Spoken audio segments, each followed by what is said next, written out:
BPSC TRE 4 शिक्षक भर्ती 2026 के लिए हम आप लोगों के लिए लेकर आए हैं प्रीवियस ईयर का इम्पोर्टेंट क्वेश्चन। और ये प्रीवियस ईयर का जो क्वेश्चन दिया गया इस तरह से कि किस गवर्नर जनरल या वायसराय के शासनकाल को भारत में महाविस्फोटक काल माना जाता है।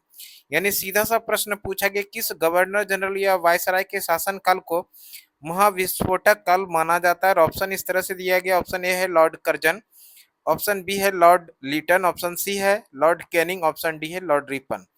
आपके अकॉर्डिंग इस सवाल का जवाब क्या होगा, कमेंट में जरूर बताइए। आपके कमेंट का इंतजार रहेगा। वैसे इस सवाल का सही जवाब हम लोग भी देखेंगे, उसके पहले यहाँ से जो संबंधित महत्वपूर्ण फैक्ट बनेगा जो कि आगामी एग्जाम के अंदर प्रश्न देखने के लिए मिल सकता है, उसको हम लोग पहले कवर कर लेते हैं।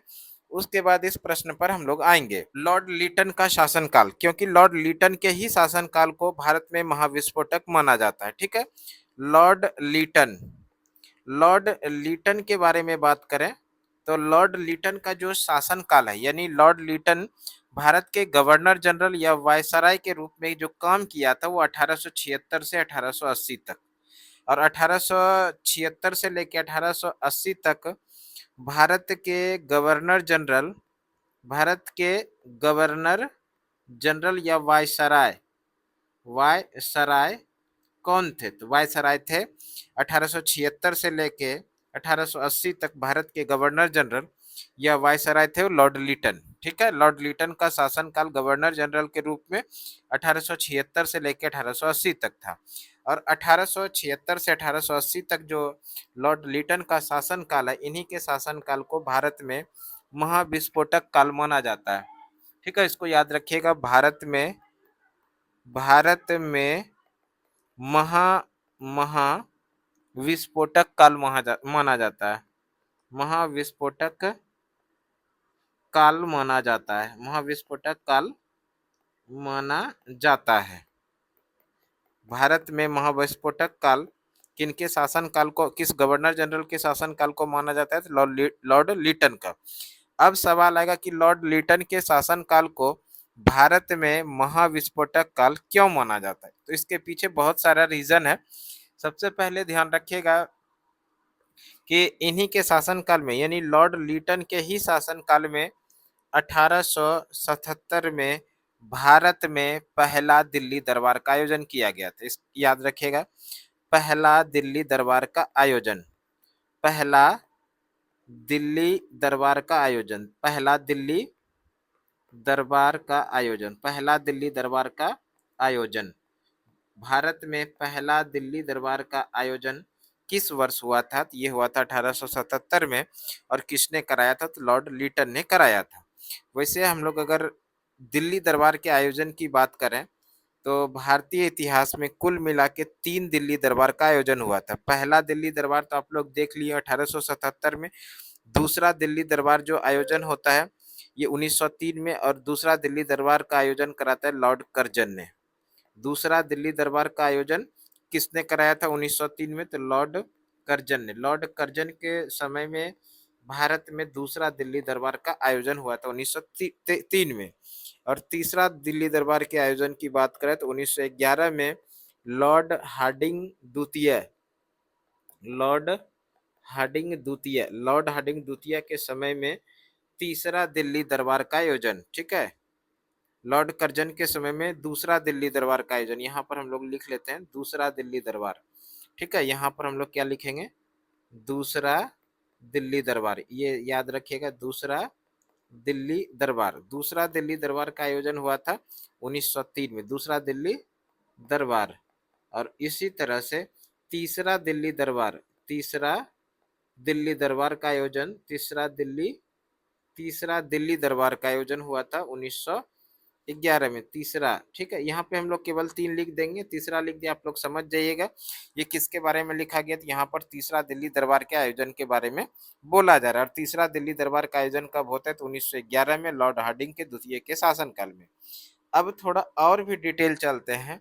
1877 में पहला जो दिल्ली दरबार का आयोजन किया गया था लॉर्ड लीटन के शासनकाल में, तो इनके दिल्ली दरबार के आयोजन में जो सामग्री घोषित किया गया था, यानी मुख्य अतिथि जो घोषित किया गया था, वो महारानी विक्टोरिया, महारानी विक्टोरिया, विक्टोरिया, महारानी विक्टोरिया।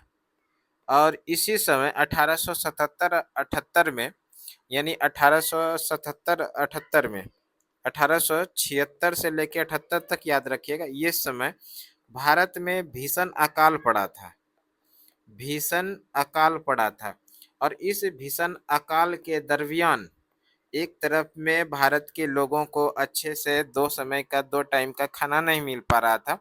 वहीं पर दूसरी तरफ पहला जो दिल्ली दरबार का आयोजन लॉर्ड लीटन ने कराया था, इस दिल्ली दरबार के आयोजन में भारत में इनके भव्य स्वागत के लिए जरूरत से ज्यादा खर्च किया जा रहा था। एक तरफ में लोगों को खाना नहीं मिल रहा था, दूसरी तरफ में दिल्ली दरबार के आयोजन में लॉर्ड लिटन ने जरूरत से ज्यादा खर्च किया जा रहा था। तो ये जो है इस तरह से भारत के लोगों में एक विरोध की भावना उत्पन्न हुई। तो ये तो पहला विरोध का भावना था। और इसी के समय में, यानी लॉर्ड लिटन के समय में ही 1878 में एक एक्ट लाया जाता है जिसका नाम है वर्नाक्यूलर प्रेस एक्ट। 1878 में वर्नाक्यूलर प्रेस एक्ट लाया जाता है, vernacular press act, vernacular press act. और वर्नाक्यूलर प्रेस एक्ट से क्या होता था कि भारत में कोई भी समाचार पत्र प्रकाशित कराने के पहले अंग्रेज सरकार से अनुमति ली जाती थी। इसी को कहा जाता था वर्नाक्यूलर प्रेस एक्ट। और उस समाचार पत्र में अगर सरकार के विरोध में लिखा गया था तो उस समाचार पत्र को प्रकाशित करने की अनुमति नहीं दी जाती थी। और यही था वर्नाक्यूलर प्रेस एक्ट। तो ध्यान रखिएगा, वर्नाक्यूलर प्रेस एक्ट किस वर्ष आया? तो वर्नाक्यूलर प्रेस एक्ट आया 1878 में। और वर्नाक्यूलर प्रेस एक्ट भारत में किसने लाया? तो वो लाया था लॉर्ड लिटन ने। ठीक है, अब यहाँ पर एक और सवाल आएगा, ये जो वर्नाक्यूलर प्रेस एक्ट है, इस वर्नाक्यूलर प्रेस एक्ट से बचने के लिए किस पत्रिका की भाषा रातों रात बदल दी गई थी? ये प्रश्न पूछा जाता है। वर्नाक्यूलर प्रेस एक्ट से बचने के लिए कौन सी पत्रिका की भाषा रातों रात बदल दी गई थी? वो है अमृत बाजार पत्रिका, अमृत बाजार पत्रिका, अमृत बाजार पत्रिका। ये प्रश्न पूछा गया भी है और आगे दिनों में भी प्रश्न पूछा जा सकता है।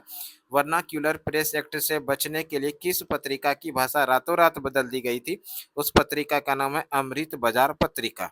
ठीक है, अमृत बाजार पत्रिका, जो इस पत्रिका को बचने के लिए, वर्नाक्यूलर प्रेस एक्ट से बचने के लिए रातों रात भाषा बदल दी गई थी। ठीक है, इसको भी याद रखिएगा। और इसी लॉर्ड लिटन के समय में 1878 में ही, 1878 में ही एक एक्ट लाया जाता है जिसका नाम है आर्म्स एक्ट। 1878 में ही लॉर्ड लिटन ने एक एक्ट लाया था जिसका नाम है आर्म्स एक्ट।